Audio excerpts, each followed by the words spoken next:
Mercredi, un projet de loi visant à garantir l'accès au vote des minorités largement défendu par Joe Biden était présenté devant le Sénat américain. 2 jours avant, alors que se tenait le Martin Luther King Jr.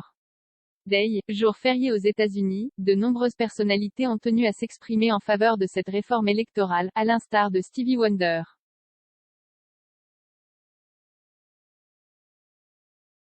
Un sénateur qui ne soutient pas le droit de vote aux États-Unis ne peut pas dire qu'il soutient la Constitution.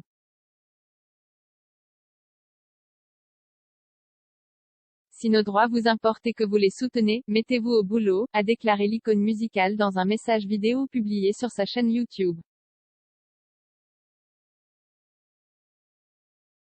Des mots qui n'ont eu aucun effet sur l'issue du scrutin, bloqué par l'opposition républicaine, et ce notamment grâce au soutien de 2 élus démocrates qui ont voté contre leur camp.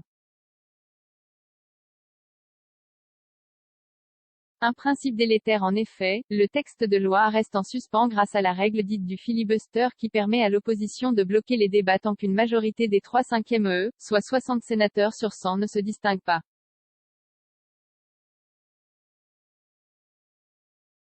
Or, Joe Biden avait pour ambition de déjouer ce principe afin de faire passer la réforme électorale en force à la majorité simple. Mais les sénateurs démocrates Joe Manchin, Virginie West, et Kyrsten Sinema, Arizona, se sont rangés contre ce bouleversement des règles sénatoriales.